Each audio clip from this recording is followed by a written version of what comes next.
Hi guys, welcome back to August Love Story, the channel. My name is Artieka. And I'm Tommy. And today we are reviewing Married at First Sight, season 15, episode 4. That episode is titled Sun, Sand, and Spouses. If you guys haven't already, please take a minute to subscribe to the channel and turn on the notification bell. I know this looks awkward, y'all. I'm doing this one-handed, but I'm gonna make it work. All right. So, you have any particular order you want to do these couples? Nah, whatever order you want to. All right. So Kristen and Mitch is who I have first. All right. Kristen is having a little moment because she can't find her jammies. Yeah. Can't find her jammies. She was like, I wanted to wear these specific pajamas tonight. Like, I don't know if they were supposed to be like sexy PJs or what, but she was like, I can't find my jammies. These are going to have to do. And he's like, if it makes you feel better, I'm just going to sleep in this. He absolutely didn't care about those pajamas. He didn't. Mitch doesn't seem like he cares a lot about Kristen. He was like, does it save the earth? Are they sustainable and eco-friendly? Yeah. He does tell her that he feels better now that the pressure is off from the wedding day and they can just get to know each other.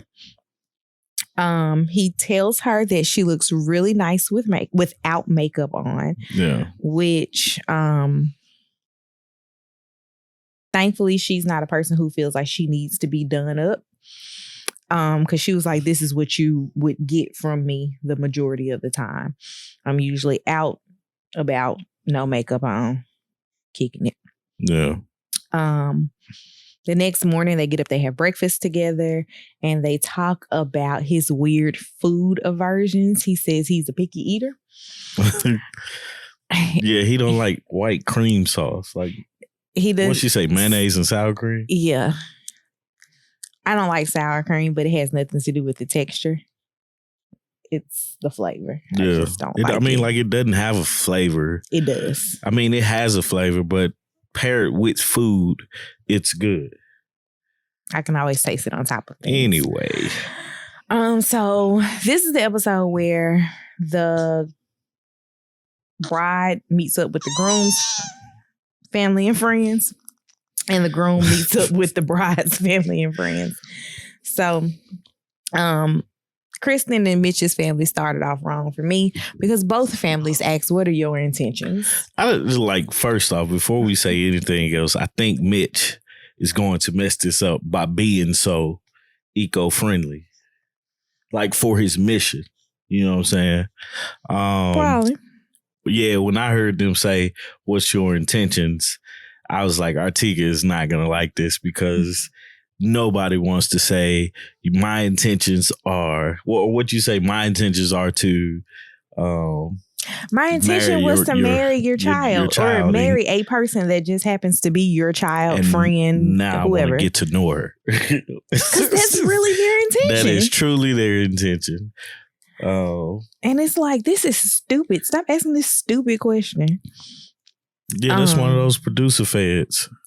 So Mitch talked about his dream girl and her not being made up and done up. And Kristen's mama looked through him like, you talking about me? Actually, this is a total sidebar, but when I looked at Kristen on After Party, because I finally caught up on all the after parties, Kristen looks like her daddy. I never paid it any attention when they were like walking down the aisle together, but I looked at her and I was like, she looks like her dad's child. Not so much her mama's child. Mm-hmm. But she was what like, if that's her stepmom? Who just, when he married her, like really took the reins and being her mom. I don't know. I mean, but she looks like her dad. Yeah. Like, she looks like she could be her dad's child. And there's nothing against her because she's a pretty girl. Yeah. But like, she looks more like her dad than like her mom. Yeah. So when Kristen was talking to his friends, they told her that he's brutally honest and can be a jerk. I was like, all right. This is going to be a Alyssa situation all over again, ain't it? You're a jerk. I know.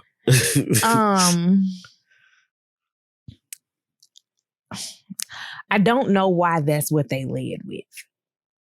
Of all the things to be like, yeah, this is what I can tell you about Mitch. They're like, by the way, he could be a butthole. Right.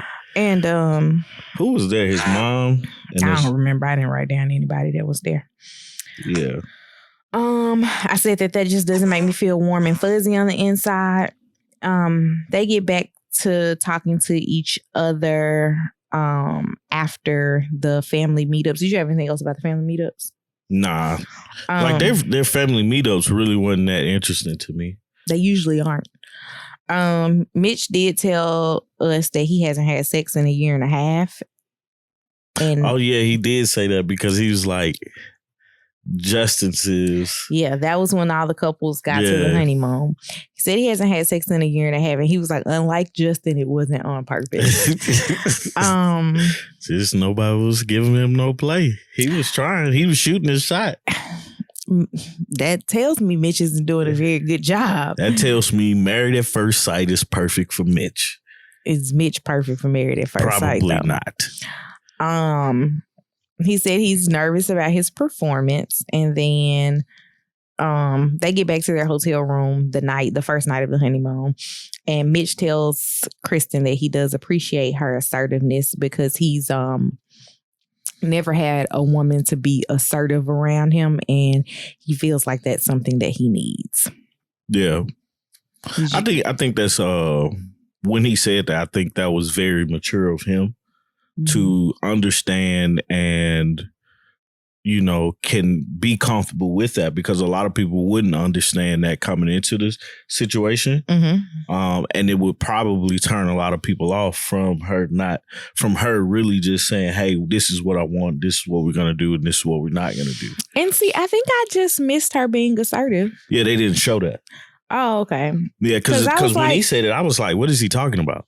Yeah, that was exactly my thought process. I was like, she hasn't really said or done anything. Yeah, she probably like told him, hey, we're going to eat lunch here. We're going to do this today. And while we're here, we're going to do X, Y, and Z, and don't touch that. You know, type of deal. Perhaps. I mean, I can see her personality being able to be that type of person. And that's not a negative trait at all. No, not at all. But I just was like, did I miss something? But it would be a negative trait if he had the same disposition. Yeah, on that, like assertiveness as well. It works because he's so laid back and he's so, all right, whatever you want to do. He's laid back until it comes to those paper straws. Yeah.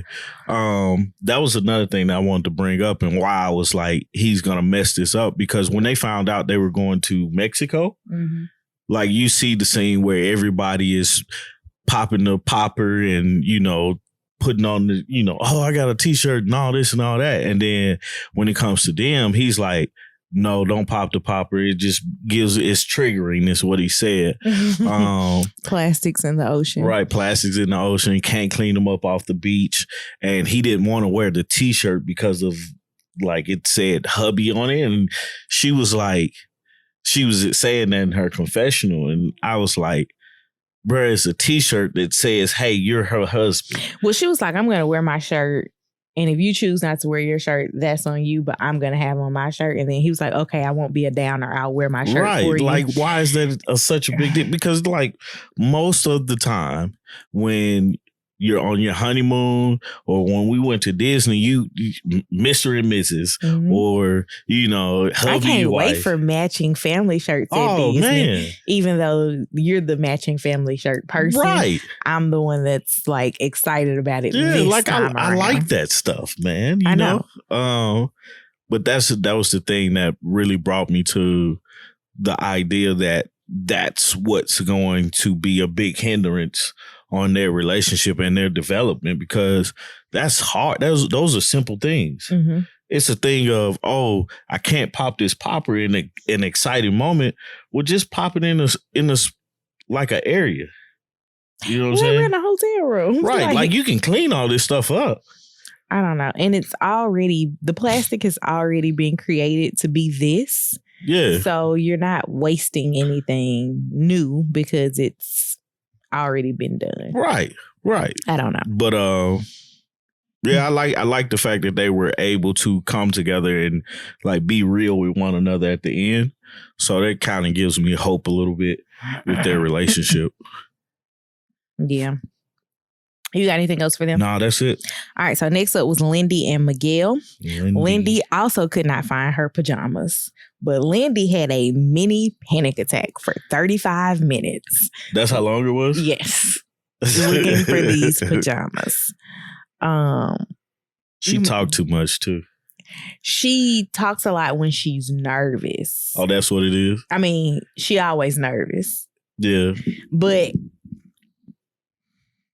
I don't want to say to her credit because we've only been watching this for 4 episodes, but the talk too much has been her getting married. Yeah. Which is nervous energy anyway. Yeah. Like even if you know the person, it's nervous energy to be right. Like getting married. And then 2, spending the night with someone who you do not know. Yeah. So I fully get her nervous energy, but I hope she works out those kinks and stops because she be talking. Oh man, like her looking for that those pajamas and Miguel coming in like, what's up? Like he pulled to me. Like when he knocked on the door and just walked in. You like, right in you good? Oh, okay. I'm finna go use it. Yeah, he's like, I'm gonna go to the other bathroom and get myself together. You know. So next morning, they do describe that it felt very natural for the two of them waking up next to each other. And then she goes off on this nervous tangent again when they get ready to start talking about traveling. She was like, I'm happy that we're getting to travel with each other early because, you know, you have to know what type of person you're traveling with. She was like, me, I have to travel with food because my blood sugar can't go down. And I was like, oh my God, my blood sugar's going up thinking about this conversation. Man. She said, I like stopped listening. But she was like, when she said that, I was like, Lindy, come on. That's a lot in one time, man. You be like, Lindy, bring it down. Bring it down just a little bit. Just 1,000. No, not a little bit. 1,000. 1,000. Just come on, man. Like, give him something to work with. She was like, I got to maintain my blood sugar. I'm like, my blood pressure's going up. I need to get a snack because you triggering my blood sugar. That is too funny, man. Way too funny. So they go and meet with each other's families. And one thing that I did notice is that both of them have a sibling who could be the person that helps ruin their relationship. Yeah. Because his sister was all in her money business. Yeah. And did you not feel like that conversation was a conversation, like a lot of the conversation that his sister was having was a conversation him and Miguel and Lindy should have? Absolutely. Rather than her asking those questions? I felt like his sister was essentially like, hey, my brother does well for himself. He not about to take care of you. And we don't know what Miguel said he doesn't want to be a sugar daddy. But we don't know. I don't even want to say we don't know. Lindy has been taking care of herself. Right. We don't know to what degree a lot of student loans is, right? Mm-hmm. Because I know people that have $200,000 and $300,000 worth of student loans. Yeah. And they're just like, you get paid. Whatever. Yeah. And then you have people who are like, I owe $10,000 and they're stressed out. Yeah. So you don't know what her condition, like what her student loans look like. For her to say she has a lot of debt, you have to quantify that like as a dollar amount to be a lot. And what does that mean to him? Because it could be where maybe she has like $10,000 or $15,000 and he's like, hey, I'll pay XYZ and you devote your entire paycheck for this many months to paying it off. You never know. I just feel like that conversation right now. Oh yeah, that definitely shouldn't have been with his sister. Never should have happened. Like, you know, you talk about money in the eventual state because at the end of the day, like we all know, like people that went to school, it's a good chance that they have some type of student loan debt. You know, unless they just come from money, or it's gotten forgiven. Right. But it's more people in the world that don't come from money, that can't afford $100,000, $200,000 of, you know, student or schooling. You know, so you understand in today's world, in today's time, that more than likely you have some type of student loan debt. Right. So with that being the common knowledge thing, that's a conversation that y'all have later on in the process of getting to know each other. When you really know, okay, I like this girl for who she is, or I like this man for who he is, and not because of the, you know, of the debt, because you don't feel like a sugar daddy in his words, or a sugar mama, and, you know, on the vice versa in the beginning. Right.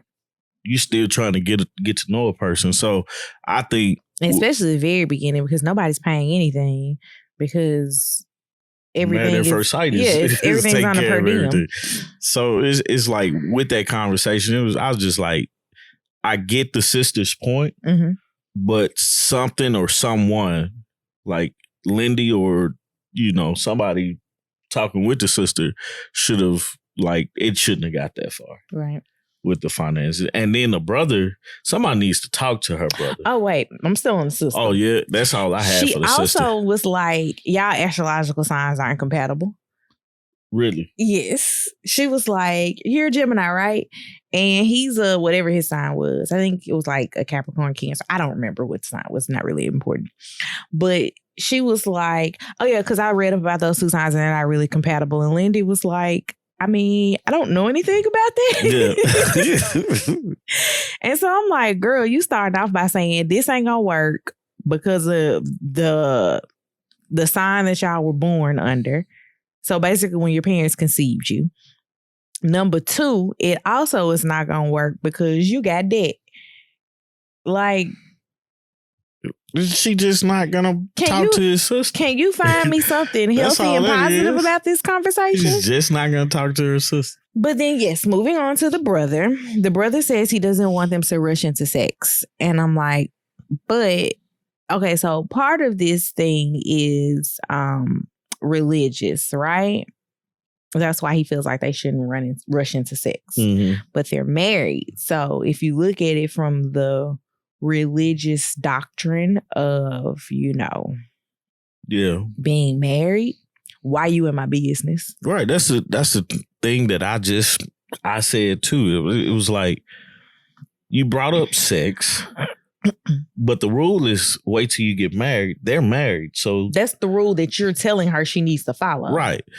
They're married. So you have no, you know, thing. Like, I get the concern of, are you here to take care of my sister? Are you here to make sure my sister is good?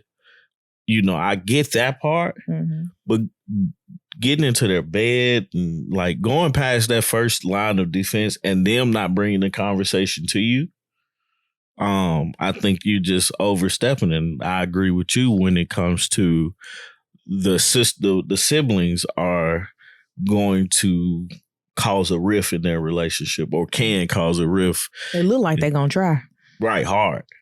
Because you first ask them about religion, then you come up and talk about sex. They ain't even had a chance. They spent the night with each other. So they ain't even had the chance to like really talk about it, unless they just had sex last night. And I don't think they did. I don't think nobody did. At least we don't know. Her brother also rubbed me the wrong way when he was asking Miguel about his previous relationships, and why they ended. And Miguel was like, I ended most of my previous relationships, which, okay, whatever. I got nothing to say about that. But then he was like, he should have had this figured out. He is 35.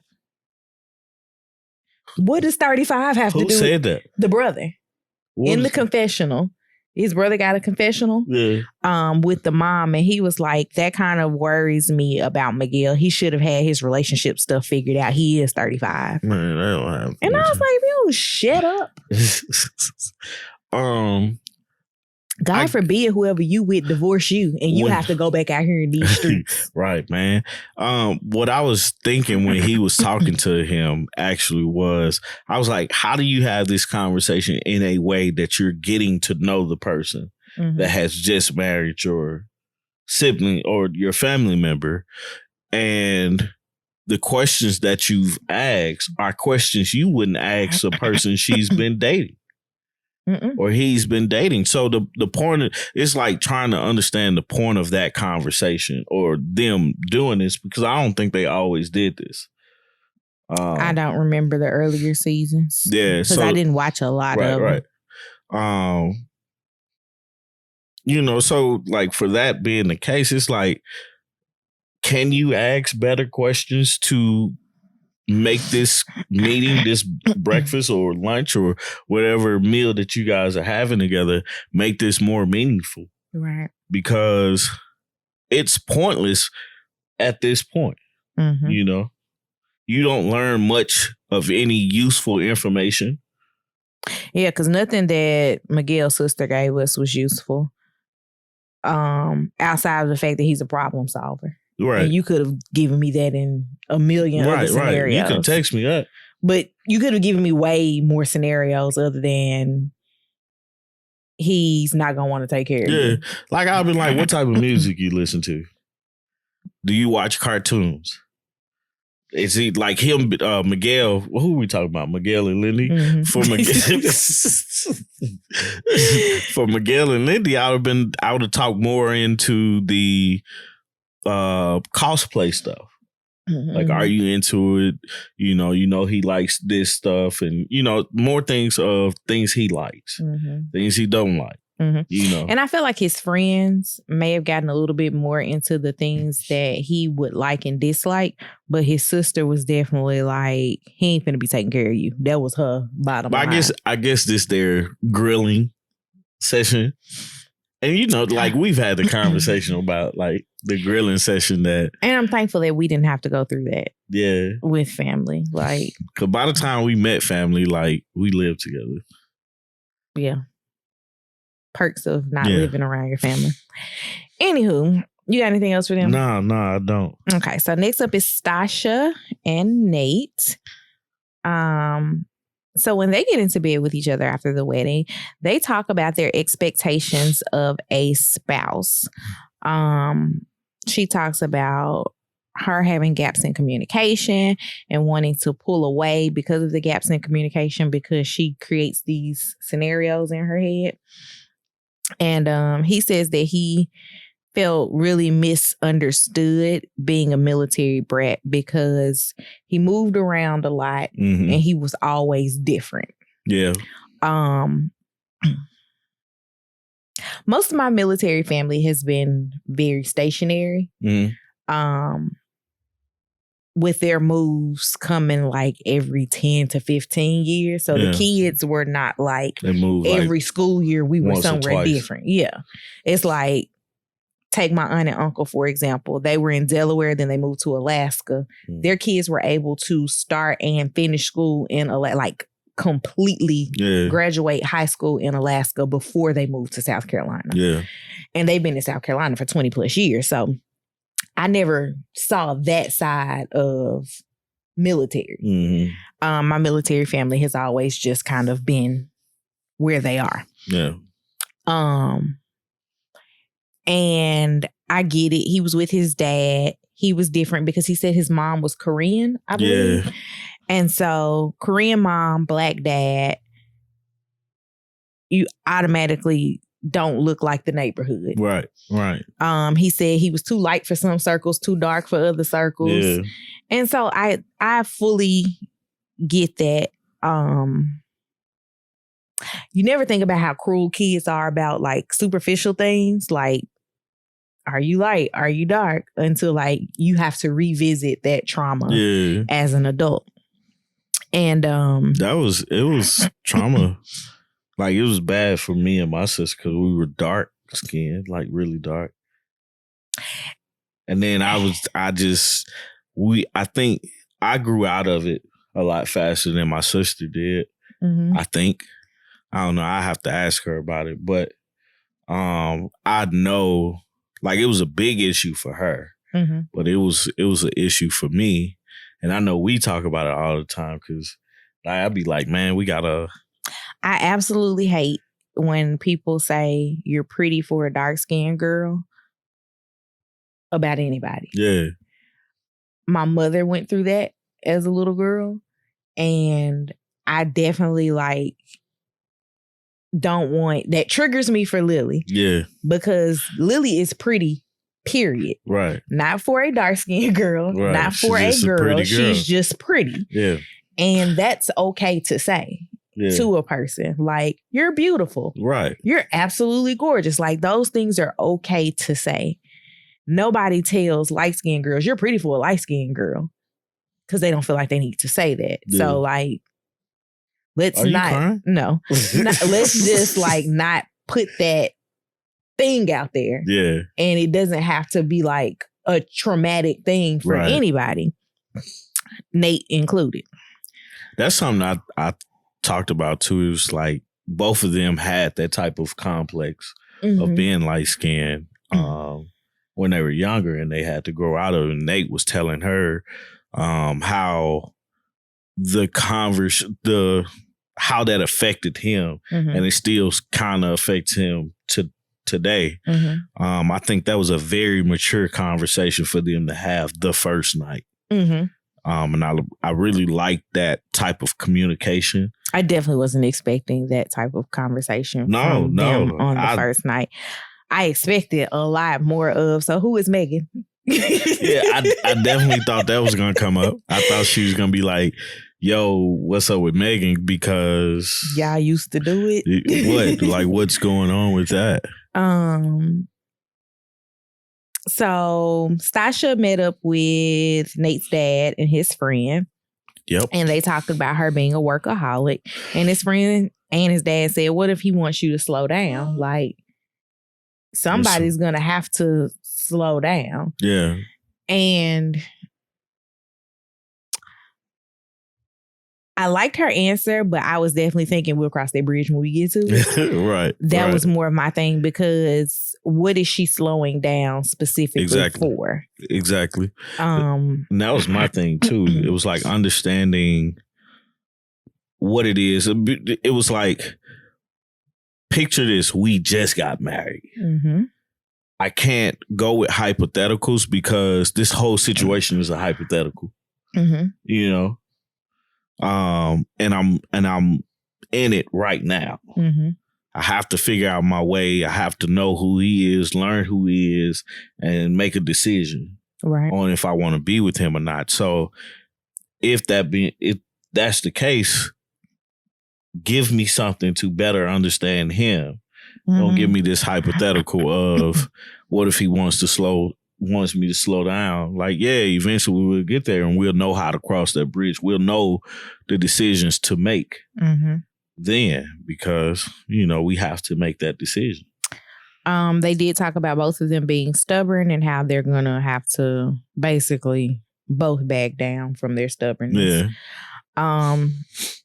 I think that's just something you deal with as a single person. Yes. Because I can't change my life for every dude that I go on a date with. I can't change my life at a snap of a finger. But not even for every dude that I go on a date with, because at this point, this is the first time that I've had a commitment that's bigger than a few dates, at least in the last few years for both of them. Or I don't know about Nate, but at least for her. We don't really get much into his dating life, which we need to. Nate sits down and talks to her mom and some other people. Yeah. I don't really remember who they were. Her friend and maybe sister. I think it's sister. Yeah. They talked, and, you know, he kind of got choked up talking about family being important to him and him wanting a regular, I hate to use the word normal, but normal family. Mom, dad. Yeah. Type of family. Yeah. He wants that, and, you know, he's hoping that that's what he's able to build with her. And And then he tells her mom that he's not going to push sex, although he kind of started to in Mexico. We'll jump straight to Mexico because they get there, they talk to everybody, and they go to their hotel room, and he gets super excited about this jacuzzi and the bathtub, and then he sees the shower, and he's like, let's shower together to save water. Shout out to Mitch. And I'm just like, all right.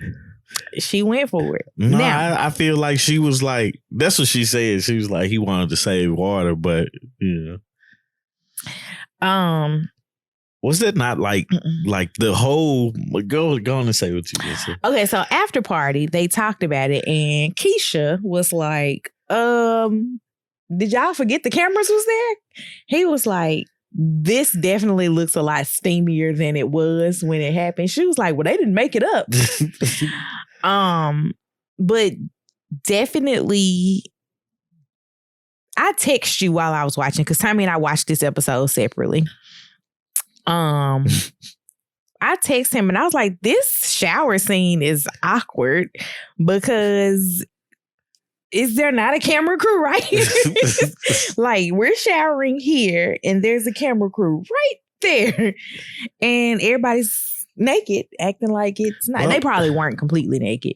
They probably, I don't know. They probably weren't. I was like, man, this is softcore porn. That's exactly what you texted me. And I was like, all I was thinking was back in the day when I was young, a kid. I'm not a kid anymore, but back in the day. Okay.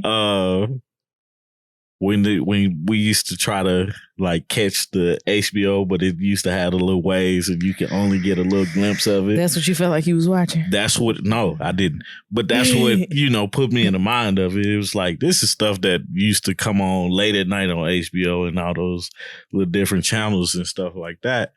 And then I went left field somewhere. I was like, how is this, how do you have this on TV? And children are in the room. I told you, I went left field with this. It's not coming on at prime time. So. Yeah, I know. But it was just like, that's a lot for one scene. And I told you, I was like, he hit after that. He definitely did. There's no way I do that. How much or how little. Like, she had her leg cocked and everything. And I don't smash after that. I'm just like, at what point do I be like, y'all gotta go? He rubbed one out or something if he didn't smash. But at what point do we say, production, y'all gotta go? Because that would not have happened with me. No, it wouldn't. Because it's like the thing is, we would have. Nah, it wouldn't have happened because it's like, we're in the shower. I'm finna smash. Or I'm finna shower. Whichever one. Like, okay, yeah. So we finna take a shower. We're going to take a shower together, wash up real quick. And then, I'm not going to, like, if I do all that, like what was going on, yeah, like, either I'm going right here or we going, but y'all, like, when I notice that happens, like, y'all got to go. I'm just like, how do we get here? Like, because, I mean, that was a production. It was. Somebody got a raise off of that. Yeah, that was awkward. That's all I have for them. Do you have anything else for them as a couple? Nah, I'm interested to see like their response to that. So you said they talked about it on After Party? Nate was there and they did. I gotta watch that. Next up was Alexis and Justin. So they're in the bed. She adds herself to his phone as wifey. They take a picture. She gets ready to go downstairs and meet with his mom and his friend, which I found out on After Party. The friend was married to like one of his groomsmen. Oh, okay. She starts off by telling them that they didn't have sex that night. I was like, Alexis putting too many people in all the business already because they started off at the wedding talking about celibacy, right? Yeah. And like she telling everybody that he's celibate, and I'm like, is that their business? Because why are we doing this? And then now she's starting out telling his mama, hey, we didn't have sex last night. Why is that her business either? It's not. Okay. All right. He didn't like that. He did not. I really didn't have much to say about them because of like their whole situation was like a little weird to me. Yeah. You know, I feel like they're trying like extremely hard to make fetch happen, and you know, it's going to take some time for them to really get to know each other, because I feel like Justin is doing everything he possibly can to encourage her to like him. Mm-hmm. And I feel like she is kind of like going with the flow, liking the attention that he's giving her, and everything. Like, I think she likes him, but it's a sense of too much at one time for me. You know, my personal preference. Yeah, she did talk about on After Party.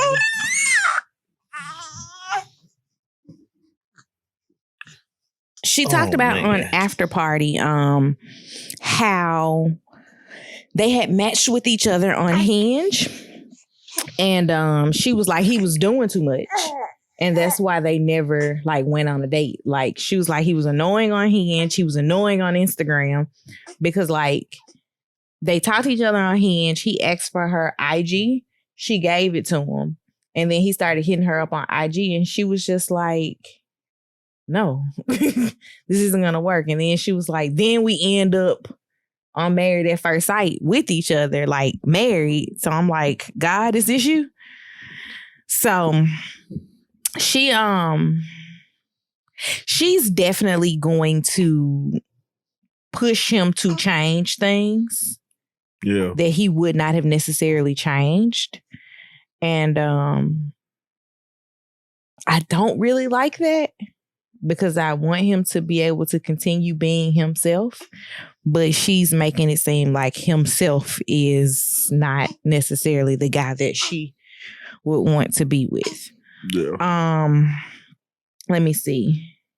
They did talk about him being engaged previously and what happened there, as well as her 3 proposals. His mom was not here for the 3 proposals. Actually, the friend was more so not here for it than the mama was. The mama was just like, The friend was like, you can't just run from everything. And then when he sat down with her family, they were basically like, don't let her run over you. Mm-hmm. And I'm like, his personality, y'all can see it. You know her personality. We can see it. She will run over him if he allows it. And then I talked about them revealing that they matched on Hinge while they were talking to the other couples on the honeymoon. So that was pretty much it for them. Did you have anything else? And then last but not least, we got to see Morgan and Ben get married. So finally. Yes, he's getting married. They're getting married the day before his 30th birthday. So he was like, bucket list item, married before 30. And I was like, marriage is not a bucket list item. No, it's not. That's weird for them to like kind of describe it that way. Right. It's like, I'm just kicking it, just doing something to be doing something to knock off my list. Now, if you have found your person and you're like, we're doing this before we turn 30, okay. Yeah. But like making it like a bucket list item, didn't necessarily agree with. He says that his parents have been married for 40 plus years and he wants to have that type of relationship. Not really sure. Is his dad still living? Yeah. His dad was at the wedding. I missed his dad. I guess because the focus was on his mom. Yeah. For everything. And he did mention that his dad had a heart attack in the gift that he gave Morgan before the wedding. Yeah. I did this baby got gas. I did notice that during his not his vows, but what the family wants you to know. they also led with his degrees and the fact that he works out. Like, her started off with like, she's a good person. She's also a nurse. His was like, he's got a degree in engineering and he works out. And afterwards, she talked to him about all of the working out that she does. Like, she trains for some type of martial arts. And I can't remember what it was called, but he was asking her questions about it. He was like, do y'all do like floor work? She was like, nah, but I can drop you and punch you in the face right now. Yeah. And I was like, Ben, you better watch out. I ain't saying she gonna hit you. I'm saying she can though. She got them hands. Yeah. We did find out that Morgan's dad isn't coming to the wedding. She didn't actually invite him because she did not want him to be there. They've had a rough relationship over the years. And she also didn't feel like he deserved to give her away because she's a strong, independent woman and she don't need her dad to give her some man. I-N-D-E-P-E-N-D.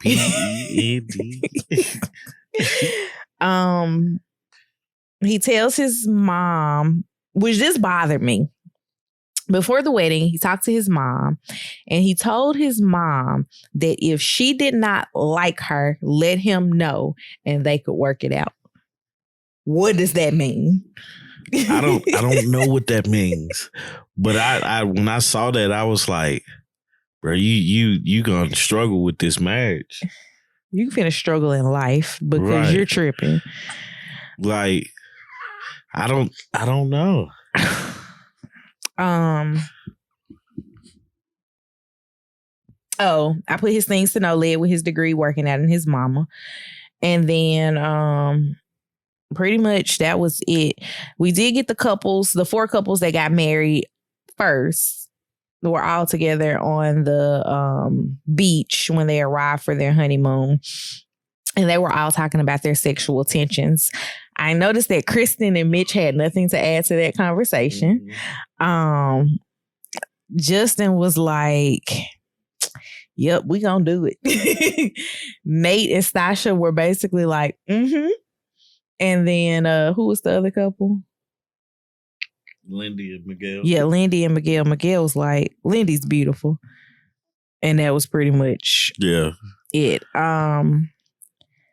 I do think that